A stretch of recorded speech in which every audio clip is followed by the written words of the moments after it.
Hi all, welcome back to click. അപ്പോൾ ഈ വരുന്ന ജൂലൈ 28-ന് കേരള PSC കണ്ടക്ട് ചെയ്യുന്ന system analyst and system manager in universities in Kerala, computer programmer in Kerala fed and technical education department, category numbers പറയാം: 67/2024, 125/2024, 190/2024, അതുപോലെ തന്നെ 242/2024. ഈ പരീക്ഷകൾക്കായിട്ട് ഒറ്റ പരീക്ഷയാണ് PSC കണ്ടക്ട് ചെയ്യുന്നത്. അതിന്റെ അഡ്മിറ്റ് കാർഡ് ഇന്ന് വന്നിട്ടുണ്ട്. എല്ലാവരും അവരവരുടെ തുളസി അക്കൗണ്ടിൽ ലോഗിൻ ചെയ്ത് അഡ്മിറ്റ് കാർഡ് ഡൗൺലോഡ് ചെയ്തെടുക്കുക, പ്രിന്റ് ഔട്ട് എടുത്ത് വെക്കുക. അപ്പോൾ ഇനി 14 ദിവസങ്ങൾ മാത്രമാണ് നമുക്ക് പരീക്ഷയ്ക്ക് ബാക്കിയുള്ളത്. അപ്പൊ ഈ 14 ദിവസങ്ങൾ എന്ത് ചെയ്യണം എന്നുള്ളത് ആകെ കൂടെ കൺഫ്യൂസ്ഡ് ആയിരിക്കുന്ന, ഡൗട്ട് അടിച്ചിരിക്കുന്ന കുട്ടികൾ ആരെങ്കിലും ഉണ്ടെങ്കിൽ, എന്തെങ്കിലുമൊക്കെ ഈ 14 ദിവസം കൊണ്ട് ചെയ്യാൻ കഴിയുമെങ്കിൽ അതെങ്ങനെ ചെയ്യണം എന്നുള്ള ഗൈഡൻസ് നമ്മൾ ഒരു 14 ഡേയ്സിന്റെ പ്ലാൻ അതിന് പ്രിപ്പയർ ചെയ്തിട്ടുണ്ട്. അപ്പൊ വേണ്ട കുട്ടികൾക്ക് പെയ്ഡ് ആയിട്ടുള്ള ഒരു ഗൈഡൻസ് ആണ് നമ്മൾ പ്രൊവൈഡ് ചെയ്യുന്നതെന്ന് നേരത്തെ തന്നെ നമ്മൾ ചാനലിൽ അനൗൺസ് ചെയ്തിട്ടുണ്ടായിരുന്നു. അപ്പൊ അതിന്റെ ഭാഗമാവാനായിട്ട് താല്പര്യമുള്ള കുട്ടികൾക്ക് വേണ്ടിയിട്ട് this is the day 1 of that 14 days study plan. Okay, so day 1 നമ്മൾ സ്റ്റാർട്ട് ചെയ്യുന്നത് സോഫ്റ്റ്വെയർ എഞ്ചിനീയറിംഗ് എന്ന് പറയുന്ന സബ്ജക്റ്റിൽ നിന്നുമാണ്. സോഫ്റ്റ്വെയർ എഞ്ചിനീയറിംഗിൽ നിന്നും 12 മാർക്കിനുള്ള ക്വസ്റ്റ്യൻസ് നമുക്ക് പരീക്ഷയ്ക്ക് എക്സ്പെക്ട് ചെയ്യാം.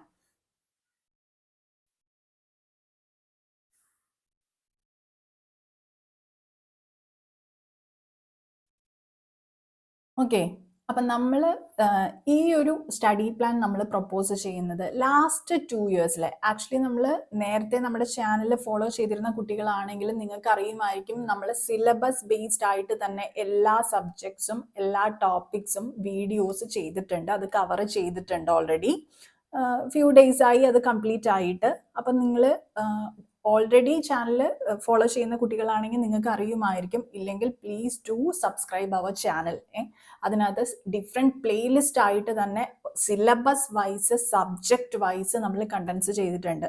സിലബസിനകത്ത് 8 മൊഡ്യൂൾസ് ആണ് പറഞ്ഞിട്ടുള്ളത്. പക്ഷെ നമ്മൾ നേരത്തെ പറഞ്ഞിട്ടുണ്ട്, ഇതിനെ നമ്മൾ സബ്ജക്ട്സ് ആയിട്ട് എടുക്കുകയാണെങ്കിൽ അഗെയിൻ ഒരു 13 സബ്ജക്റ്റുകളോളം നമുക്ക് എന്ത് ചെയ്യാം, ഈ 8 മൊഡ്യൂൾസിനെ നമുക്ക് ഡിവൈഡ് ചെയ്യാനായിട്ട് സാധിക്കും 13 സബ്ജക്ട്സ് ആയിട്ട്. അപ്പൊ ആ 13 സബ്ജക്ട്സ് ഈ വരുന്ന 14 ദിവസങ്ങൾക്കുള്ളിൽ കവർ ചെയ്യുന്ന രീതിയിൽ ദിവസം ഒരു 3 മണിക്കൂർ മുതൽ 5 മണിക്കൂർ വരെ സ്പെൻഡ് ചെയ്യുകയാണെങ്കിൽ എങ്ങനെ ഈ ഒരു സിലബസ് കവർ ചെയ്യാം എന്നത് ലാസ്റ്റ് 10 ഇയേഴ്സിന്റെ ക്വസ്റ്റ്യൻ പേപ്പേഴ്സ് അനലൈസ് ചെയ്ത് അതിന്റെ ഒരു study material, previous year question പേപ്പറിന്റെ സ്റ്റഡി മെറ്റീരിയലും അതിന്റെ ഒരു PYQ പ്രാക്ടീസും നമ്മൾ കുട്ടികൾക്ക് പ്രൊവൈഡ് ചെയ്തിട്ടുണ്ടായിരുന്നു. അപ്പോൾ കോഴ്സ് എൻറോൾ ചെയ്ത കുട്ടികൾ PYQs മാത്രമായിട്ട് പിന്നെ ബൈ ചെയ്തിട്ടുള്ള, പർച്ചേസ് ചെയ്തിട്ടുള്ള കുട്ടികൾക്കെല്ലാം അത് അറിയുമായിരിക്കും. അപ്പൊ നമ്മൾ ചെയ്തത് എന്ന് പറഞ്ഞാൽ ലാസ്റ്റ് 10 ഇയേഴ്സിലെ നമ്മുടെ സിലബസ് ബേസ്ഡ് ആയിട്ട് വരുന്ന ക്വസ്റ്റ്യൻസ് ഫോക്കസ് ചെയ്ത് അതിന്റെ PYQs കണ്ടക്ട് ചെയ്യുകയും, ഏകദേശം 68 പരീക്ഷകളോളം ഉണ്ട്. 15 മുതൽ 25 ക്വസ്റ്റ്യൻസ് വരെ ഒരു പരീക്ഷയിൽ വരുന്ന രീതിയിൽ സബ്ജക്ട് വൈസ് ആണ് നമ്മൾ ആ PYQ പ്രാക്ടീസ് കണ്ടക്ട് ചെയ്തിട്ടുണ്ടായിരുന്നത്. അതിലെ എല്ലാ സബ്ജക്ട്സിലെയും എല്ലാ ക്വസ്റ്റ്യൻ ആൻസേഴ്സിന്റെയും ഡീറ്റെയിൽഡ് ആയിട്ടുള്ള എക്സ്പ്ലനേഷൻ മെറ്റീരിയൽസും മോക്ക് ടെസ്റ്റ് പർച്ചേസ് ചെയ്ത കുട്ടികൾക്ക് നമ്മൾ പ്രൊവൈഡ് ചെയ്തിട്ടുണ്ടായിരുന്നു. ഇനിയും പർച്ചേസ് ചെയ്തിട്ടില്ലാത്ത കുട്ടികളുണ്ടെങ്കിൽ നിങ്ങൾക്ക് വേണമെങ്കിൽ കോൺടാക്ട് ചെയ്യാവുന്നതാണ്. നമ്മുടെ വാട്സപ്പ് നമ്പർ നിങ്ങൾക്ക് എല്ലാം അറിയുമായിരിക്കും എന്ന് വിചാരിക്കുന്നു. 9496349776. ഈ ഒരു നമ്പറിലേക്ക് നിങ്ങൾ കോൺടാക്ട് ചെയ്താൽ മതിയാവും. വാട്സപ്പ് ചെയ്യുക. We prefer to do text. Actually അത്രയും അത്യാവശ്യം ഉണ്ടെങ്കിൽ മാത്രം നിങ്ങൾ എന്ത് ചെയ്യുക, കോൾ ചെയ്യുക. Because call consumes actually a lot of time. അപ്പൊ എന്തെങ്കിലും കാര്യങ്ങളിൽ നിങ്ങൾക്ക് ക്ലാരിറ്റി ഇല്ല എങ്കിൽ മാത്രം, ഒട്ടും മനസ്സിലായില്ല എങ്കിലും മാത്രം കോൾസ് ചെയ്യുക. ഓക്കെ, അപ്പം ഇതിനകത്ത് നമ്മൾ ലാസ്റ്റ് 2 ഇയേഴ്സിലെ PSCന്റെ ആ ഒരു examination approach, question papers analyse ചെയ്ത് മനസ്സിലാക്കിയ കാര്യങ്ങളെ അടിസ്ഥാനപ്പെടുത്തിയാണ് നമ്മൾ എന്ത് പഠിക്കണം എന്നുള്ളത് നിങ്ങൾക്ക് പറഞ്ഞു തരുന്നത്. സോ day 1 ആണ് നമ്മൾ സോഫ്റ്റ്വെയർ എഞ്ചിനീയറിംഗിൽ ഫോക്കസ് ചെയ്യുന്നത്. So as I mentioned earlier 12 മാർക്സിനുള്ള ക്വസ്റ്റ്യൻസ് ആണ് സോഫ്റ്റ്വെയർ എഞ്ചിനീയറിംഗിൽ നിന്ന് വരുന്നത്. സോ 12 മാർക്സ് എന്ന് പറയുന്നത് നിസാര കാര്യമല്ല. നമുക്കറിയാം ഓപ്പറേറ്റിംഗ് സിസ്റ്റം, കമ്പ്യൂട്ടർ ഓർഗനൈസേഷനും ഡിജിറ്റലും ഒക്കെ എന്ന് പറഞ്ഞു കഴിഞ്ഞാൽ നമ്മുടെ കോർ സബ്ജക്ട്സ് ആണ്. ഈ പറയുന്ന OS, computer organisation, digital electronics, ഈ 3 സബ്ജക്ട്സും ചേർത്ത് വെറും 14 മാർക്കിനാണ്, കമ്പൈൻഡ് ആയിട്ട് 14 മാർക്കിനാണ് എന്ത് വരുന്നത്, ഈ സിലബസ് അനുസരിച്ച് ചോദ്യങ്ങൾ വരുന്നത് 14 മാർക്കിന് മാത്രം. അപ്പൊ നിങ്ങൾ മനസ്സിലാക്കണം, OSനും കമ്പ്യൂട്ടർ ഓർഗനൈസേഷനും ഒക്കെ സ്പെൻഡ് ചെയ്യുന്നതിനേക്കാൾ കൂടുതൽ സമയം എന്തുകൊണ്ടും നിങ്ങൾ സോഫ്റ്റ്വെയർ എഞ്ചിനീയറിംഗിന് കൊടുക്കണം. സോഫ്റ്റ്വെയർ എഞ്ചിനീയറിംഗ് എന്ന് പറയുന്ന സബ്ജക്റ്റിൽ നിന്ന് മാത്രമായിട്ട് 12 മാർക്കിനാണ് ചോദ്യങ്ങൾ വരുന്നത്. അപ്പൊ ലാസ്റ്റ് 2 ഇയേഴ്സിലെ കേരള PSCയുടെ ആ ഒരു എക്സാമിനേഷൻ അപ്രോച്ച് നമ്മൾ പരിശോധിക്കുകയാണെങ്കിൽ നമുക്ക് മനസ്സിലാക്കാം, ഔട്ട് ഓഫ് സിലബസ് ക്വസ്റ്റ്യൻസ് വരുന്നത് റെയർ ആണ്, വളരെ റെയർ ആണ്. എന്തൊക്കെയാണോ സിലബസിനകത്ത് ലിസ്റ്റ് ഡൗൺ ചെയ്തിട്ടുള്ള കോൺസെപ്റ്റുകൾ അല്ലെങ്കിൽ ടോപ്പിക്സ് എങ്കിൽ അതിനെ ബേസ് ചെയ്ത് മാത്രമാണ് കേരള PSC ചോദ്യങ്ങൾ ചോദിച്ചു വരുന്നത്. ലാസ്റ്റ് 2 ഇയേഴ്സ് ആയിട്ട് ഈ സെയിം സിലബസ് തന്നെയാണ് കേരള PSCയിലേക്കും മറ്റുമുള്ള പ്രോഗ്രാമർ തസ്തിക, അതുപോലെ തന്നെ ഡേറ്റാബേസ് അഡ്മിനിസ്ട്രേറ്റർ പോസ്റ്റിലേക്ക്, അങ്ങനെ കുറച്ച് ഫ്യൂ എക്സാംസിന് ഈ സെയിം സിലബസ് തന്നെയാണ് കേരള PSC ലാസ്റ്റ് 2 ഇയേഴ്സ് ആയിട്ട് ഫോളോ ചെയ്യുന്നത്. അതുകൊണ്ട് തന്നെ ആ പരീക്ഷകൾക്കെല്ലാം തയ്യാറെടുത്തുകൊണ്ടിരിക്കുന്ന കുട്ടികളെ സംബന്ധിച്ചിടത്തോളം ഇത് വളരെ ഈസി ആയിരിക്കും, അവരത് പ്രിപ്പയർ ചെയ്തുകൊണ്ടിരിക്കുകയാണ്.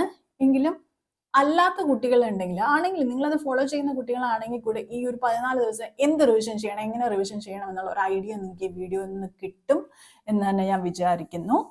അപ്പൊ നമുക്ക് കണ്ടന്റിലേക്ക് കടക്കാം. ഞാൻ നിങ്ങളോട് ഞാൻ നിങ്ങളുടെ അടുത്ത് പറയാണ്, ഡേ 1 നിങ്ങൾ ഇന്ന സബ്ജക്റ്റ് പഠിക്കണം എന്ന് പറയുമ്പോൾ നിങ്ങൾ ഒരു കാരണവശാലും നിങ്ങളുടെ സ്ട്രോങ് സൂട്ട് അല്ലാത്ത സബ്ജക്റ്റ് ആണ് അതെങ്കിൽ നിങ്ങൾ പഠിക്കാൻ നിൽക്കരുത്. 14 ദിവസമേ ഉള്ളൂ നിങ്ങളുടെ കയ്യിലുള്ള സ്റ്റഫ് ഷാർപ്പൻ ചെയ്യുക എന്നുള്ളതാണ് ഈ 14 ദിവസം കൊണ്ട് നിങ്ങൾ ചെയ്യേണ്ട കാര്യം. സോഫ്റ്റ്വെയർ എഞ്ചിനീയറിംഗ് എടുക്കുകയാണെങ്കിൽ അത് ടഫാണെന്ന് പറയാൻ പറ്റില്ല. മോസ്റ്റ്ലി തിയററ്റിക്കൽ ആയിട്ടുള്ള കോൺസെപ്റ്റ്സ് ആണ് നമ്മൾ ഇതിനകത്ത് പഠിക്കുന്നത്. പ്രോബ്ലംസ് വരുന്നുണ്ടോ ചോദിച്ചു കഴിഞ്ഞിട്ട് വളരെ റെയർ ആയിട്ട് മാത്രം പ്രോബ്ലംസ് വരുന്നുണ്ടായിരിക്കും. ഈസി ആയിട്ടുള്ള ഫോർമുലാസ് ചോദിക്കുന്ന തരത്തിലുള്ള ലൈക്ക് സൈക്ലോമാറ്റിക് കോംപ്ലക്സിറ്റി കാണാനുള്ളതും മറ്റുമായിട്ടുള്ള ക്വസ്റ്റ്യൻസ് ആണ് വരിക.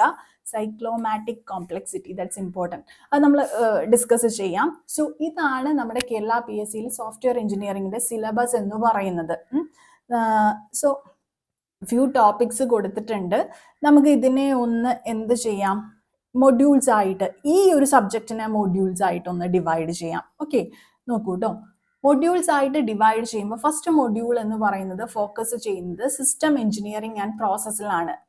അതിനകത്ത് വരുന്ന 7 ടോപ്പിക്സ് ആണ് നമ്മളിവിടെ ഗ്രൂപ്പ് ചെയ്തിട്ടുള്ളത്. ഈ 7 ടോപ്പിക്സിനും നമ്മൾ സെപ്പറേറ്റ് വീഡിയോസ് നമ്മുടെ ചാനലിൽ ചെയ്തിട്ടുണ്ട്. സോ നമ്മൾ പ്രൊപ്പോസ് ചെയ്യുന്ന പ്ലാൻ എന്താണെന്ന് വെച്ചാൽ, നിങ്ങൾ ഓൾറെഡി വീഡിയോസ് കണ്ടിട്ടുള്ള കുട്ടികളാണെങ്കിൽ നിങ്ങൾ ഓൾറെഡി നോട്ട്സും പ്രിപ്പയർ ചെയ്തിട്ടുണ്ടായിരിക്കും. ആ നോട്ട്സ് ഈ അതാത് ടോപ്പിക്കിൻ്റെ നിങ്ങൾ എന്ത് ചെയ്യണം, നിങ്ങൾ റിവൈസ് ചെയ്യണം, വായിച്ചു നോക്കണം, റിവൈസ് ചെയ്യണം. ഓക്കെ, അതിനകത്ത് പറഞ്ഞിട്ടുള്ള ഇമ്പോർട്ടൻറ്റ് പോയിന്റ്സ് എന്ത് ചെയ്യണം, സീരിയസ്ലി നിങ്ങൾ പഠിച്ചിരിക്കണം. ലൈക്ക് ഇപ്പൊ സിസ്റ്റം മോഡലിംഗ് എടുക്കുകയാണെങ്കിൽ അതിനകത്ത് different types of system models നമുക്ക് പഠിക്കാനുണ്ട്. Like context models, behaviour models, പിന്നെ ഡേറ്റ മോഡൽസ്, ആൻഡ് ദെൻ ഏതാ വരുന്നത്, ഓബ്ജക്റ്റ് മോഡൽസ്. ഇത്രയാണ് സിസ്റ്റം മോഡൽസ് നമുക്ക് പഠിക്കാം. എന്താണ് സിസ്റ്റം മോഡലിംഗ് എന്നുള്ളതും എന്തൊക്കെയാണ് different types of system models എന്നുള്ളതും അതിൻ്റെ പേരും അതിൻ്റെ പർപ്പസും അതിനകത്ത് ഓരോ ടൈപ്പ് മോഡലിങ്ങിന് വേണ്ടി യൂസ് ചെയ്യുന്ന ഡയഗ്രാംസ് അത് ഏതൊക്കെയാണ് എന്നുള്ളതും പ്രോപ്പറായിട്ട് പഠിച്ചു വെക്കുക. അതുപോലെ തന്നെ സിസ്റ്റം എഞ്ചിനീയറിംഗിലേക്ക് നമ്മൾ കടക്കുകയാണെങ്കിൽ നമ്മുടെ മെറ്റീരിയൽസ് പർച്ചേസ് ചെയ്ത കുട്ടികൾക്ക് പ്രോപ്പറായിട്ട് നമുക്ക് നമ്മൾ ഈ ഒരു സിലബസ് ബേസ്ഡ് ആയിട്ട് തന്നെ നമ്മൾ മെറ്റീരിയൽസും പ്രൊവൈഡ് ചെയ്തിട്ടുണ്ട്. സിസ്റ്റം എഞ്ചിനീയറിംഗ് പ്രോസസ്സിന്റെ വീഡിയോയും നമ്മൾ നല്ല രീതിക്ക് തന്നെ ചെയ്തിട്ടുണ്ട്. അപ്പൊ അതിനകത്ത് 4 സ്റ്റെപ്പുകളും കാര്യങ്ങളൊക്കെ സ്റ്റേജസ് നമ്മൾ പഠിക്കുന്നുണ്ട്. ആ സ്റ്റേജസിന്റെ പേരും ഓരോ സ്റ്റേജിലും എന്താണ് ചെയ്യുന്നത്, സ്റ്റേജസ് എടുക്കുകയാണെങ്കിൽ കോൺസെപ്ച്വൽ ഡിസൈൻ, അതുപോലെ തന്നെ പ്രൊക്യൂർമെന്റ്, ഡെവലപ്മെന്റ്, പിന്നെ ഓപ്പറേഷൻ, ഇത്രയും കാര്യങ്ങളാണ് സിസ്റ്റം എഞ്ചിനീയറിംഗ് പ്രോസസ്സിനകത്ത് നമ്മൾ പഠിക്കുന്ന 4 സ്റ്റേജസ്. നമ്മൾ ഓവർലാപ്പിംഗ് സ്റ്റേജസ് പഠിക്കുന്നുണ്ട്. അത് വളരെ ഇമ്പോർട്ടൻ്റ് ആണ്. അത് നല്ല രീതിയിൽ തന്നെ വായിച്ചു പോവുക. ഇൻ കേസ് വീഡിയോസ് കണ്ടിട്ടില്ല വെച്ചാൽ ഫ്യൂ മിനിറ്റ്സ് ഉള്ള വീഡിയോസ് ആണ്, ക്വിക്കായിട്ട് നിങ്ങളെ കണ്ടു കഴിയും. അത് പഠിക്കുന്നതിനുള്ള ലിങ്ക്, ആ ഒരു പ്ലേലിസ്റ്റിൻ്റെ ലിങ്ക് ഞാൻ ഇതിൻ്റെ ഒപ്പം ആഡ് ചെയ്യാം. നിങ്ങൾ കണ്ടു നോക്കുക. ഗിവ് അപ്പ് ചെയ്യാതെ നിങ്ങൾ കണ്ടു കഴിഞ്ഞതിന് വെച്ചാൽ അത് ബെനഫിഷ്യൽ ആണ്. ടു ബി ഫ്രാങ്ക്, വേണ്ട കാര്യങ്ങൾ മാത്രമേ നമ്മൾ അതിൽ ഡിസ്കസ് ചെയ്തിട്ടുള്ളൂ. ഇനി ലൈഫ് സൈക്കിൾ മോഡൽസ് എടുക്കുകയാണെങ്കിൽ നിർബന്ധമായിട്ടും ഓരോ type life cycle model usually ചോദിക്കാറുള്ള ക്വസ്റ്റ്യൻസ് വന്നിട്ടുള്ള മോഡൽസ് ഇവിടെ ഞാൻ പ്രീവിയസ്ലി ചോദിച്ചിട്ടുള്ള ലൈഫ് സൈക്കിൾ മോഡൽസുമായിട്ട് റിലേറ്റഡ് ആയിട്ടുള്ള ലൈഫ് സൈക്കിൾ മോഡൽസ് ഏതൊക്കെയാണെന്ന് ഞാൻ പറയാം. വാട്ടർഫോൾ മോഡൽ ഓബ്വിയസ്ലി ക്വസ്റ്റ്യൻ വന്നിട്ടുണ്ട്, വി മോഡൽ വന്നിട്ടുണ്ട്, ഇൻക്രിമെന്റൽ മോഡൽ വന്നിട്ടുണ്ട്, ഐട്രേറ്റീവ് മോഡൽ വന്നിട്ടുണ്ട്, സ്പൈറൽ മോഡൽ. സ്പൈറൽ റിസ്ക് എന്ന് കണ്ടു കഴിഞ്ഞാൽ അപ്പം അതിന്റെ ആൻസർ സ്പൈറൽ മോഡലാണ് യൂഷ്വലി വരിക. വീഡിയോ കാണുക, കോൺസെപ്റ്റ് വായിച്ചു നോക്കുക, അജൈൽ മോഡൽ നോക്കുക, ദെൻ പ്രോട്ടോടൈപ്പ് മോഡൽ നോക്കുക, റാഡ് മോഡൽ നോക്കുക. പിന്നെ ഒരു ബിഗ് ബാങ് മോഡൽ ഒരു കോൺസെപ്റ്റ് ഉണ്ട്. അതൊരു ചെറിയ തിയറട്ടിക്കൽ ആയിട്ടുള്ള ഒരു ക്വസ്റ്റ്യൻ ആയിട്ട് ഒരു പേപ്പറിലാണ് കണ്ടിട്ടുള്ളത്. അത് നമ്മൾ മെറ്റീരിയലിനകത്ത് ഡീറ്റെയിൽഡ് ആയിട്ട് തന്നെ കൊടുത്തിട്ടുണ്ട്. അതൊന്ന് ജസ്റ്റ് നോക്കി വെക്കാം. ദെൻ ലൈഫ് സൈക്കിൾ മോഡൽസ് നോക്കിക്കഴിഞ്ഞാൽ ദെൻ ഡിസൈൻ ആൻഡ് ഇംപ്ലിമെന്റേഷൻ എന്ന പാർട്ടിലേക്കാണ് നമ്മൾ പോകുന്നത്. അതൊന്നൊക്കെ നമ്മൾ വിചാരിക്കാത്ത തരത്തിലുള്ള ക്വസ്റ്റ്യൻസ് ആണ് ചോദിച്ചിട്ടുള്ളത്. അപ്പൊ നമ്മൾ നല്ല രീതിയിൽ ഡിസൈൻ ആൻഡ് ഇംപ്ലിമെന്റേഷൻ പാർട്ട് അതിന്റെ വീഡിയോ നമ്മൾ ചെയ്തിട്ടുണ്ട്. സോഫ്റ്റ്വെയർ ഡിസൈനും ഇംപ്ലിമെന്റേഷനിലെ ബെസ്റ്റ് പ്രാക്ടീസസും ഒക്കെ നമ്മൾ എന്ത് ചെയ്തിട്ടുണ്ട്, വീഡിയോസിനകത്ത് ഡിസ്കസ് ചെയ്തിട്ടുണ്ട്. അതിന്റെ നോട്ട്സ് നമ്മൾ പ്രോപ്പറായിട്ട് തന്നെ പ്രൊവൈഡ് ചെയ്തിട്ടുണ്ട്. ഡിസൈനിനകത്ത് പഠിക്കുമ്പോൾ see, I would like to mention one thing. Module I mean coupling and cohesion എന്ന് പറയുന്ന രണ്ട് കോൺസെപ്റ്റുകൾ ഈ ഒരു ടൈറ്റിലാണ് നമ്മൾ പഠിച്ചു വെക്കേണ്ടത്. Coupling and cohesion. ഓക്കെ, എന്തായാലും ക്വസ്റ്റ്യൻ വരുന്ന രണ്ട് ഏരിയാസ് ആണ്. അത് ഏതെങ്കിലും തരത്തിലുള്ള ഒരു ക്വസ്റ്റ്യൻ ഇതിൽ നിന്ന് നമുക്ക് പ്രതീക്ഷിക്കാം. നമുക്കറിയാം കപ്ലിംഗ് എന്ന് പറയുന്നത് എല്ലായ്പ്പോഴും ലോ ആയിരിക്കണം, കൊഹെഷൻ എന്ന് പറയുന്നത് എല്ലായ്പ്പോഴും ഹൈ ആയിരിക്കണം, അല്ലെ? പിന്നെ ആ കപ്ലിംഗ് കൊഹെഷൻ കോൺസെപ്റ്റുകൾ പഠിക്കുക. അതുപോലെ തന്നെ അതിനകത്ത് കുറച്ച്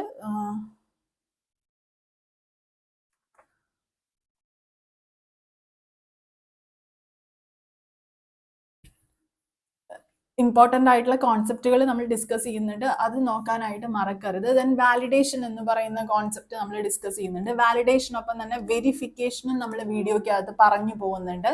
ദെൻ എവല്യൂഷൻ ആണ്. സോഫ്റ്റ്വെയർ എവല്യൂഷൻ വളരെ ഇമ്പോർട്ടൻ്റ് ആയിട്ടുള്ള ഒരു ടോപ്പിക്കാണ്. അതിന് ആവർത്തിച്ച് ക്വസ്റ്റ്യൻസ് വന്നിട്ടുണ്ട്. അതിനകത്ത് നമ്മൾ ഡിഫറെൻറ്റ് സ്റ്റെപ്സ് പഠിക്കുന്നുണ്ട്, ഇല്ലേ?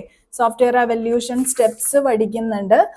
പിന്നെ നീഡ് ഫോർ സോഫ്റ്റ്വെയർ എവല്യൂഷൻ നോക്കി വെക്കേണ്ടതാണ്. പിന്നെ സോഫ്റ്റ്വെയർ എവല്യൂഷനിൽ ക്വസ്റ്റ്യൻ കണ്ടിട്ടില്ലാത്ത ഒരു ഭാഗവും പക്ഷെ നമ്മൾ ഡിസ്കസ് ചെയ്തിട്ടുള്ളതെന്ന് പറയുന്നത് ലോസ് ഓഫ് സോഫ്റ്റ്വെയർ എവല്യൂഷൻ ആണ്. I'm not so sure, previously അതൊന്നും ക്വസ്റ്റ്യൻസ് ഒന്നും കണ്ടിട്ടില്ല. But still I want you to go through that topic once. നമുക്കത് പ്രതീക്ഷിക്കാം. ലെമാൻസ് ലോസ് ആണ് നമ്മൾ അതിനകത്ത് ഡിസ്കസ് ചെയ്തിട്ടുള്ളത്. സോ അതൊന്ന് കണ്ടു നോക്കാം. അതുപോലെ തന്നെ ഓട്ടോമേറ്റഡ് പ്രോസസ് സപ്പോർട്ട് എന്ന് പറയുന്ന ഒരു ടോപ്പിക്ക് നമുക്കിത് ഇതിനകത്ത് പഠിക്കാനുണ്ട്. അതിനകത്ത് നമ്മൾ പ്രോസസ് സപ്പോർട്ട് ടൂൾസ് ആണ് മെയിൻ ആയിട്ട് ഫോക്കസ് ചെയ്യുന്നത്. സോഫ്റ്റ്വെയർ എഞ്ചിനീയറിംഗിലെ ടൈപ്സ് ഓഫ് ഓട്ടോമേഷനും നമ്മൾ പഠിക്കുന്നുണ്ട്. സോ ഓരോ പർപ്പസിന് വേണ്ടി യൂസ് ചെയ്യുന്ന ടൂൾസ്, ഓട്ടോമേറ്റഡ് പ്രോസസ് സപ്പോർട്ടിൽ നമ്മൾ യൂസ് ചെയ്യുന്ന ടൂൾസ് അത് ഇമ്പോർട്ടൻ്റ് ആണ്. അത് ഞാൻ ചില പേപ്പറുകളിലെല്ലാം കണ്ടിട്ടുണ്ടായിരുന്നു. ലൈക്ക് ഇപ്പോൾ നമ്മൾ പ്രോജക്ട് മാനേജ്മെന്റ് ടൂൾസ് ആണെങ്കിൽ ജിര, ട്രെല്ലോ അങ്ങനത്തെ ടൂൾസ് യൂസ് ചെയ്യണം. അതുപോലെ റിക്വയർമെന്റ്സ് മാനേജ്മെന്റ് ആണെങ്കിൽ IBMന്റെ ഡോസ്, ജെമ, കൊണക്ട് അങ്ങനെയുള്ള ടൂൾസ് യൂസ് ചെയ്യണം. അങ്ങനെ നമ്മൾ ശരിക്കും പറഞ്ഞു പോകുന്നുണ്ട് ഏത് ടൈപ്പ് ടൂൾസ് എന്ത് പർപ്പസിനാണ് യൂസ് ചെയ്യുന്നത് എന്നുള്ളത്. അത് നോക്കി പോകണം നിങ്ങൾ എന്തായാലും. പിന്നെ ഇത്രയാണ് നമ്മൾ ഫസ്റ്റ് പഠിക്കുന്ന കുറച്ച് കോൺസെപ്റ്റുകൾ എന്ന് പറയുന്നത്. ഇത് പഠിച്ചതിന് ശേഷം നമ്മൾ സോഫ്റ്റ്വെയർ റിക്വയർമെന്റ്സിലേക്കാണ് വരുന്നത്. ഇനീഷ്യലി ഇത്രയും ടോപ്പിക്ക് പഠിച്ചു കഴിഞ്ഞാൽ സിസ്റ്റം എഞ്ചിനീയറിംഗും റിലേറ്റഡ് ആയിട്ടുള്ള പ്രോസസ്സുകളും നമ്മുടെ പഠിച്ചു കഴിയും. ദെൻ സോഫ്റ്റ്വെയർ റിക്വയർമെന്റ്സിലേക്ക് വന്നു കഴിഞ്ഞിട്ട് SRS എന്തായാലും പഠിക്കണം റിക്വയർമെന്റ്സുമായി ബന്ധപ്പെട്ട്. പിന്നെ feasibility studies, elicitation and analysis, validation, management വളരെ ഇമ്പോർട്ടൻ്റ് ആയിട്ടുള്ള ഒരു ടോപ്പിക്കാണ്. ഇതിനകത്തെല്ലാം നമ്മൾ പഠിക്കുന്ന കുറച്ച് ഈ ഒരു ഒരു സെക്കൻഡ്. SRSനകത്തുള്ള കോമ്പണൻസ് നമ്മൾ പഠിച്ചിരിക്കണം. പിന്നെ ഫീസിബിലിറ്റി സ്റ്റഡിയിൽ തന്നെ നമ്മൾ ടൈപ്സ് ഓഫ് ഫീസിബിലിറ്റി സ്റ്റഡീസ് പഠിക്കുന്നുണ്ട്. ഫീസിബിലിറ്റി സ്റ്റഡി പ്രോസസ്സ് എന്താണെന്ന് പഠിക്കുന്നുണ്ട്. പിന്നെ റിക്വയർമെന്റ്സ് എലിസിറ്റേഷൻ ആൻഡ് അനാലിസിസ് എടുക്കുകയാണെങ്കിൽ ഏതൊക്കെയാണ് എലിസിറ്റേഷൻ മെത്തേഡ്സ്, അതിന്റെ പേരുകൾ ഒന്ന് പഠിച്ചു വെക്കുക. അതുപോലെ തന്നെ സ്റ്റെപ്സ് ഇൻ റിക്വയർമെന്റ്സ് എലിസിറ്റേഷൻ നോക്കി വെക്കണം. പിന്നെ ഈ സോഫ്റ്റ്വെയർ റിക്വയർമെന്റ്സിന്റെ ഭാഗമായി വരുന്ന വെരിഫിക്കേഷൻ ആൻഡ് വാലിഡേഷൻ, ആ ഒരു പ്രോസസ്സ് അതൊന്ന് നോക്കി വെക്കണം. പിന്നെ മാനേജ്മെന്റ് വരുമ്പോഴാണ് നമുക്ക് കുറച്ച് കോൺസെപ്റ്റുകൾ പഠിക്കാനുള്ളത്. ഒരു സെക്കൻഡ്, ഞാൻ അതൊന്ന് എടുത്തോട്ടെ. മാനേജ്മെന്റിനകത്ത് നമുക്ക് different types of key aspects of management in software engineering പഠിക്കാനുണ്ട്. ലൈക്ക് പ്രൊജക്ട് മാനേജ്മെന്റ് പഠിക്കാനുണ്ട്, അതുപോലെ തന്നെ റിക്വയർമെന്റ് മാനേജ്മെന്റ് പഠിക്കാനുണ്ട്. നമുക്കൊരു few types aspects of what we say management പഠിക്കാനുണ്ട്. ഏഴെണ്ണത്തോളാണ് നമുക്ക് പഠിക്കാനുള്ളത്. അതിനകത്ത് ഓരോന്നിന്റെയും അകത്ത് വരുന്ന കീ ആക്ടിവിറ്റീസ് നമ്മൾ പഠിക്കുന്നുണ്ട്. അതൊന്ന് ചോദ്യങ്ങൾ വന്നിട്ടുണ്ട്. ലൈക്ക് ഇപ്പൊ ഒരു ചേഞ്ച് മാനേജ്മെന്റ് എന്ന് പറയുന്നത് ഏത് ടൈപ്പ് ഓഫ് മാനേജ്മെന്റിന്, എന്ത് മാനേജ്മെന്റിനകത്ത് വരുന്ന ഒരു സ്റ്റെപ്പാണ് അല്ലെങ്കിൽ കീ ആക്ടിവിറ്റി ആണ് എന്ന ചോദ്യം. അത്തരത്തിലുള്ള ചോദ്യങ്ങൾ 1-2 തവണ ആവർത്തിച്ച് കണ്ടിട്ടുണ്ട്. പ്രത്യേകിച്ച് ഈ ഒരു സിലബസ് വന്നതിന് ശേഷം കണ്ടിട്ടുണ്ട്. ഓരോ മാനേജ്മെന്റ് ആസ്പെക്റ്റിനകത്തും വരുന്ന കീ ആക്ടിവിറ്റീസ് നിങ്ങൾ നിർബന്ധമായിട്ടും നോക്കി പോകണം. ഇത്രയും പഠിച്ചു കഴിഞ്ഞിട്ട് നമ്മുടെ സെക്കൻഡ് പാർട്ട് ഏത് സോഫ്റ്റ്വെയർ റിക്വയർമെന്റ്സ് എന്ന് പറയുന്ന ആ ഒരു ഏരിയ കവർ ചെയ്ത് കഴിയും. ഓക്കെ, ഒരു മിനിറ്റ് ഒന്ന് ഹോൾഡ് ചെയ്യണേ. അതായത് ഇതിനകത്ത് ഞാൻ നിങ്ങൾക്ക് എന്തെങ്കിലും സ്കിപ്പായി പോയിട്ടുണ്ടോ എന്നുള്ളത് നോക്കട്ടെ. റിക്വയർമെന്റ്സ് ഓക്കെ, ഏകദേശം നമ്മളെല്ലാം പറഞ്ഞിട്ടുണ്ട് അല്ലെ. SRSനെ കുറിച്ച് നമ്മൾ ഡിസ്കസ് ചെയ്തു. SRSന്റെ ക്യാരക്ടറിസ്റ്റിക്സ് നോക്കി വെക്കണം. നമുക്കത് ഈ സോഫ്റ്റ്വെയർ എഞ്ചിനീയറിംഗിനെ സംബന്ധിച്ചിടത്തോളം നമ്മൾ വിചാരിക്കും കോൺസെപ്റ്റ് നമുക്ക് മനസ്സിലായിട്ടുണ്ട്, നമുക്ക് ക്വസ്റ്റ്യൻ ഈസിലി ആൻസർ ചെയ്യാമെന്ന്. പക്ഷേ ദാറ്റ്സ് റോങ്. നമുക്ക് ഏറ്റവും അധികം നെഗറ്റീവ് അടിക്കാനായിട്ട് ചാൻസ് ഉള്ള സബ്ജക്റ്റ് ആണ് സോഫ്റ്റ്വെയർ എഞ്ചിനീയറിംഗ് എന്ന് പറയുന്നത്. അതുപോലെ തന്നെ ഏറ്റവും പെട്ടെന്ന് കോൺസെപ്റ്റ് കൃത്യമായി മനസ്സിലാക്കി എന്താണ് നടക്കുന്നത്. നിങ്ങൾ ഇൻഡസ്ട്രിയൽ എക്സ്പീരിയൻസ് ഉള്ള കുട്ടികളാണെങ്കിൽ കുറച്ചും കൂടി പെട്ടെന്ന് കോൺസെപ്റ്റുകൾ മനസ്സിലാവും. ഇത് നമ്മൾ ചുമ്മാ പറയുന്നതാണെന്ന് വിചാരിക്കരുത്.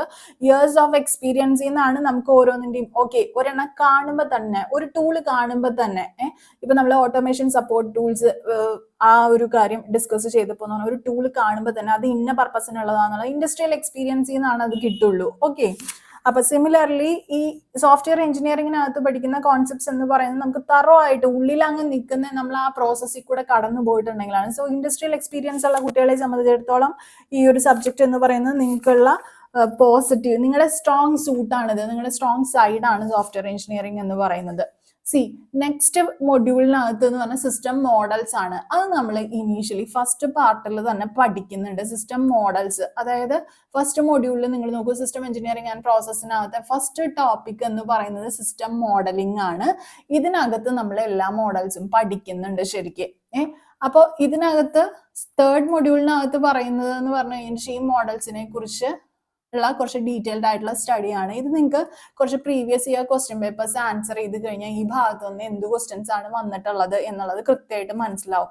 സിമ്പിൾ ആയിട്ട് നിങ്ങൾ ഇതൊന്നും വിട്ട് കളയരുത്. ഓരോന്നിന്റെയും കോൺസെപ്റ്റ് എന്താണ്, അതിനുവേണ്ടി യൂസ് ചെയ്യുന്ന ഡയഗ്രാംസ് ഏതാണ് എന്നുള്ളത് കൃത്യമായി തന്നെ നോട്ട് ചെയ്ത് പഠിക്കുക. ഓക്കെ, ദെൻ നെക്സ്റ്റ് മൊഡ്യൂൾ എന്ന് പറയുന്നത് ഡിസൈൻ ആൻഡ് ക്രിട്ടിക്കൽ സിസ്റ്റംസ് ആണ്. ഇപ്പൊ ഡിസൈൻ പാർട്ടിലേക്ക് വരികയാണെങ്കിൽ ഒബ്ജക്റ്റ് ഓറിയന്റഡ് ഡിസൈൻ നിങ്ങൾക്ക് പഠിക്കാനുണ്ട്. ഒബ്ജക്റ്റ് ഓറിയന്റഡ് ഡിസൈനിനകത്ത് നമ്മൾ അതിന്റെ കീ കോൺസെപ്റ്റ്സ്, അതുപോലെ തന്നെ ഒബ്ജക്റ്റ് ഓറിയന്റഡ് ഡിസൈൻ പ്രിൻസിപ്പിൾസ് ഒക്കെയാണ് ഡിസ്കസ് ചെയ്തിട്ടുള്ളത്. അതുപോലെ ഒബ്ജക്റ്റ് ഓറിയന്റഡ് ഡിസൈൻ പ്രോസസ്സും നമ്മൾ കവർ ചെയ്ത് പോകുന്നുണ്ട്. അതൊന്ന് നോക്കുക, അതിന്റെ ഒരു വീഡിയോ തന്നെ നമ്മൾ ചെയ്തിട്ടുണ്ട്. പിന്നെ ഡിസൈൻ എവല്യൂഷൻ, അത് നേരത്തെ എവല്യൂഷൻ എന്ന് പറഞ്ഞിട്ട് സോഫ്റ്റ്വെയർ എവല്യൂഷന്റെ ഒരു വീഡിയോ നമ്മൾ നോക്കുന്നുണ്ട്. മൊഡ്യൂൾ 1 തന്നെ ഒരു എവല്യൂഷൻ, ആ എവല്യൂഷൻ നല്ല രീതിയിൽ പഠിച്ചാൽ തന്നെ ഈ പറയുന്ന ഡിസൈൻ എവല്യൂഷന്റെ റിക്വയർമെന്റ്, അതുപോലെ കീ പ്രാക്ടീസസ് ഒക്കെയാണ് ഇതിനകത്ത് നമ്മൾ ഡിസ്കസ് ചെയ്യുന്നത്. അതുപോലെ ഡിസൈൻ എവല്യൂഷൻ പ്രോസസ്സ് എന്താണെന്നും നമ്മൾ അതിനകത്ത് പറയുന്നുണ്ട്. ഈസിലി അണ്ടർസ്റ്റാൻഡബിൾ ആയിട്ടുള്ള കോൺസെപ്റ്റ് ആണ്. കോൺസെപ്റ്റ് മനസ്സിലായാൽ തന്നെ ഈ ഭാഗത്ത് നിന്ന് വരുന്ന ക്വസ്റ്റ്യൻസ് ആൻസർ ചെയ്യാനായിട്ട് സാധിക്കും. റിയൽ ടൈം സോഫ്റ്റ്വെയർ ഡിസൈൻ, നമ്മൾ റിയൽ ടൈം OSുമായി ബന്ധപ്പെട്ടിട്ടുള്ള കുറച്ച് കോൺസെപ്റ്റുകളും കൂടെ ഇൻക്ലൂഡഡ് ആവുന്ന രീതിയിലാണ് റിയൽ ടൈം സോഫ്റ്റ്വെയർ ഡിസൈനിനകത്ത് പഠിക്കുന്ന റിയൽ ടൈം സിസ്റ്റംസിന്റെ ക്യാരക്ടറിസ്റ്റിക്സും types of real time systems, അതുപോലെ തന്നെ റിയൽ ടൈം സോഫ്റ്റ്വെയർ ഡിസൈനിനകത്ത് വരുന്ന കീ പ്രിൻസിപ്പിൾസ് ഒക്കെയാണ് നമ്മൾ ഇതിനകത്ത് പഠിക്കുന്നത്. പെട്ടെന്ന് സോഫ്റ്റ്വെയർ എഞ്ചിനീയറിംഗിന്റെ ക്വസ്റ്റ്യൻസിന്റെ ഇടയിൽ എന്താണ് hard real time operating system അല്ലെങ്കിൽ soft real time operating system എന്ന് പറയുന്നത് ഇങ്ങനെയാണോ അങ്ങനെയാണോ അങ്ങനെയുള്ള ക്വസ്റ്റ്യൻസ് കണ്ടു കഴിഞ്ഞിട്ട് വെച്ചാൽ നമ്മൾ വിചാരിക്കും ഇത് എന്താണ് സോഫ്റ്റ്വെയർ എഞ്ചിനീയറിംഗിനകത്ത് പെട്ടെന്നൊരു ഓപ്പറേറ്റിംഗ് സിസ്റ്റത്തിന്റെ ഭാഗത്തു നിന്നുള്ള ക്വസ്റ്റ്യൻ എങ്കിൽ നിങ്ങൾക്ക് തെറ്റിപ്പോയി. അങ്ങനെ ഒരു ടോപ്പിക് തന്നെ ഈ റിയൽ ടൈം സോഫ്റ്റ്വെയർ ഡിസൈൻ എന്ന് പറയുന്ന ഈ ഒരു ടോപ്പിക് നമുക്ക് പഠിക്കാനുള്ളത് കൊണ്ട് തന്നെയാണ് എന്ത് ചെയ്യുന്നത്, ഈ സോഫ്റ്റ്വെയർ എഞ്ചിനീയറിംഗിനകത്ത് ഈ ഭാഗത്ത് നിന്നുള്ള ചോദ്യങ്ങൾ നമ്മൾ കാണുന്നത്. ഓക്കെ, പിന്നെ names of different types of real time operating systems നമ്മുടെ മെറ്റീരിയലിനകത്ത് കൃത്യമായി കൊടുത്തിട്ടുണ്ട്. അത് വായിച്ചു പോവുക. റിയൽ ടൈം OSന്റെ ഭാഗത്തു നിന്ന് അല്ലെങ്കിൽ റിയൽ ടൈം സോഫ്റ്റ്വെയർ ഡിസൈനിന്റെ ഭാഗത്തു നിന്ന് ക്വസ്റ്റ്യൻസ് റിപ്പീറ്റഡ് ആയി വന്നിട്ടുണ്ട്. Previous year question papers discussion check ചെയ്ത് കഴിഞ്ഞാൽ നിങ്ങൾക്ക് അത് കാണാനായിട്ട് സാധിക്കും. പിന്നെ critical system specification, critical system real time system തെറ്റിപ്പോയത് രണ്ടും തമ്മിലുള്ള ഡിഫറൻസ്, അത് രണ്ടും ഡിഫറൻഷിയേറ്റ് ചെയ്യാനായിട്ട് നിങ്ങൾക്ക് അറിഞ്ഞിരിക്കണം. രണ്ടിന്റെയും ക്യാരക്ടറിസ്റ്റിക്സ് സെപ്പറേറ്റ് അറിയണം. രണ്ടിന്റെയും types of critical system question വന്നിട്ടുണ്ട് കേട്ടോ. പിന്നെ ക്രിട്ടിക്കൽ സിസ്റ്റംസിൽ വരുന്ന സ്റ്റെപ്സ് അത് അതിനകത്തുള്ള ഓരോ പോയിന്റും ഇമ്പോർട്ടന്റ് ആണ്. അത് എന്തായാലും നോക്കി വെക്കണം. അതുപോലെ തന്നെ techniques for specifying critical systems ഇത് കണ്ടോ, ക്രിട്ടിക്കൽ സിസ്റ്റം സ്പെസിഫിക്കേഷൻസും പഠിക്കണം, അതിന്റെ ഡെവലപ്മെന്റും പഠിക്കണം. രണ്ടും കൂടെ ഒറ്റ വീഡിയോക്കകത്ത് നമ്മൾ ചെയ്തിട്ടുണ്ട്. Please do watch that, that's very important. ചോദ്യം വരും. ഓക്കെ, ക്രിട്ടിക്കൽ സിസ്റ്റംസ് ഈ ഭാഗത്തൊന്നും ഞാൻ ഇനി പറയാത്ത എന്തെങ്കിലും ഉണ്ടോ? Phases in critical system development.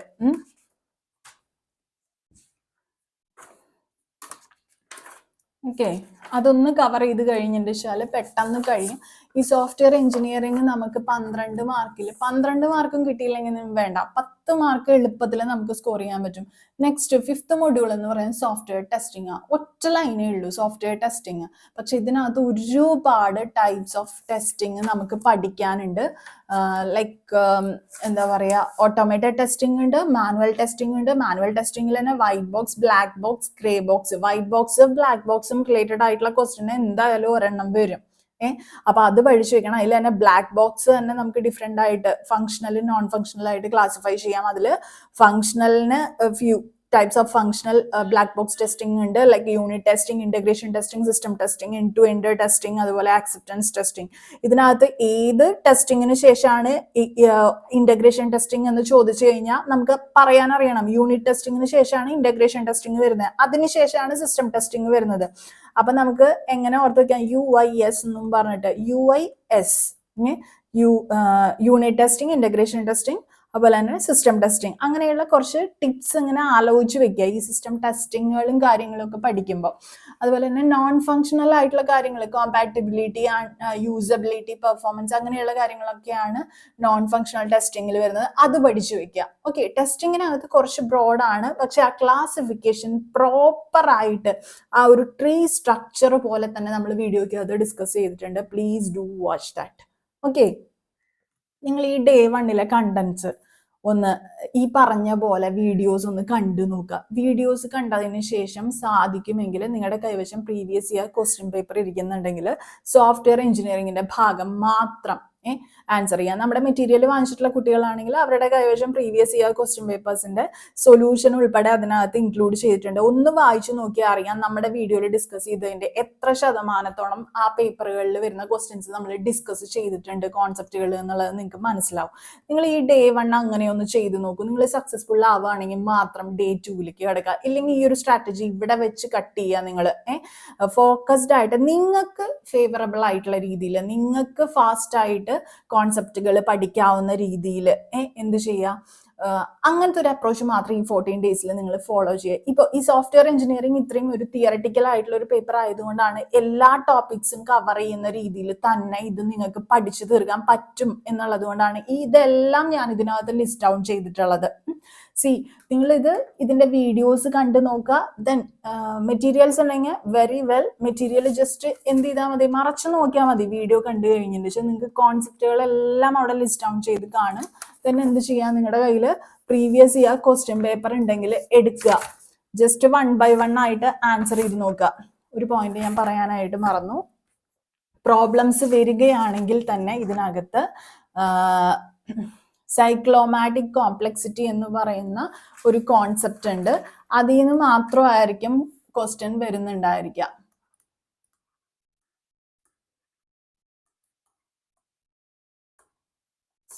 ഏതിനകത്ത് software എഞ്ചിനീയറിംഗിൽ പ്രോബ്ലം കാണുമ്പോൾ ഞെട്ടി പോവേണ്ട. സോറി, സി അല്ല, വി ഓഫ് ജി ആണ്. V of G is equal to E minus N plus 2k. ഈ ഒരു ഇക്വേഷൻ പഠിച്ചു വെക്കണം.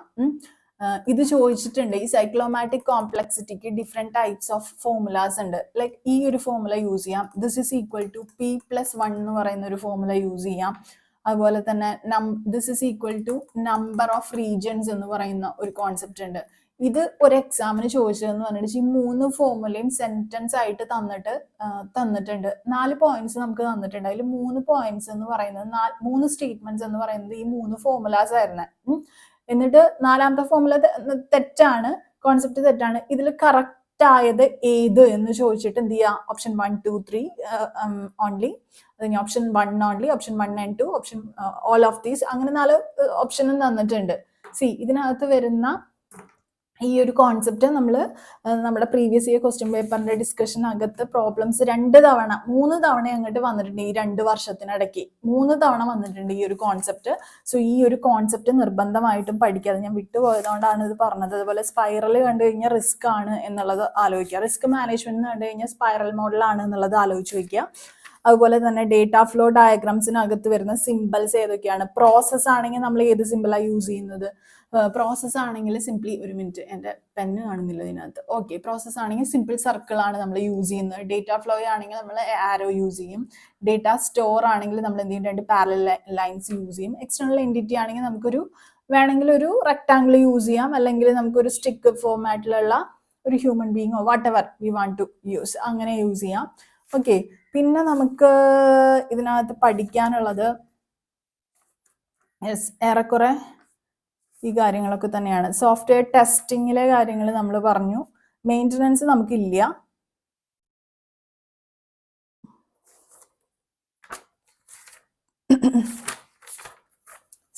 സോഫ്റ്റ്വെയർ എഞ്ചിനീയറിംഗിൽ മെയിൻ ആയിട്ട് കവർ ചെയ്യേണ്ട കാര്യങ്ങളാണ് നമ്മൾ ഇതിനകത്ത് ഇൻക്ലൂഡ് ചെയ്തിട്ടുള്ളത്. നിങ്ങൾ എന്തായാലും ഈ ഒരു അപ്രോച്ച് ഇന്നത്തെ ഒരു ദിവസം 7 മണി തൊട്ട് 12 മണി വരെയുള്ള സമയത്തിനടയ്ക്ക്, അല്ലെങ്കിൽ 7 മണി തൊട്ട് ഒരു 11 മണി വരെ ഇരുന്ന് കുത്തിയിരുന്ന് ഒറ്റ അടിക്കുക അങ്ങ് പഠിച്ചു നോക്കും. സോഫ്റ്റ്വെയർ എഞ്ചിനീയറിംഗ് എന്ന് പറയുന്ന സബ്ജക്ട് 10 മാർക്ക് നിങ്ങൾക്ക് സിമ്പിൾ ആയിട്ട് സ്കോർ ചെയ്യാനായിട്ട് പറ്റും. നിങ്ങൾക്ക് ഇത് യൂസ്ഫുൾ ആയി തോന്നുന്നുണ്ടെങ്കിൽ മാത്രം ഡേ 2ലേക്ക് കടക്കാൻ ഞാനത് ആവർത്തിച്ച് പറയാണ്. ഓക്കെ, ഇത് കുറച്ച് ടൈം കൺസ്യൂമിങ് ആയിരുന്നു. സോ എൻറോൾ ചെയ്തിട്ടുള്ള കുട്ടികൾക്ക് പിന്നെ ഞാൻ പഠിക്കാനുള്ള വീഡിയോസിന്റെ ലിങ്ക്സ് ഗ്രൂപ്പിനകത്ത് ഷെയർ ചെയ്യുന്നുണ്ട്, നോക്കൂ കേട്ടോ എന്തായാലും. അപ്പോൾ ഇത് നിങ്ങൾക്ക് നല്ല രീതിയിൽ യൂസ്ഫുൾ ആവട്ടെ. നിങ്ങൾക്ക് ശരിക്കും ഒരു 14 ഡേയ്സിൽ എന്താ ചെയ്യേണ്ടതെന്ന് അറിയാണ്ട് സ്റ്റക്കായിരിക്കുകയാണെങ്കിൽ അതൊരു പോസിറ്റീവായിട്ട് തന്നെ നിങ്ങൾക്ക് യൂസ്ഫുൾ ആവട്ടെ. എക്സാം നിങ്ങൾക്ക് അപ്രോച്ച് ചെയ്യാനുള്ള ഒരു ധൈര്യവും അതുപോലെ തന്നെ കണ്ടന്റ് കവർ ചെയ്യാനുള്ള ഒരു എന്താ പറയുക, ഒരു പാത്താവട്ടെ എന്ന് തന്നെ ആത്മാർത്ഥമായിട്ട് തന്നെ പറഞ്ഞുകൊണ്ട് നിർത്തട്ടെ. Thank you for watching this video. അപ്പോൾ ഡേ 2 വീണ്ടും കാണാം. Signing off, your study partner. Click, stay focused on what really matters to you.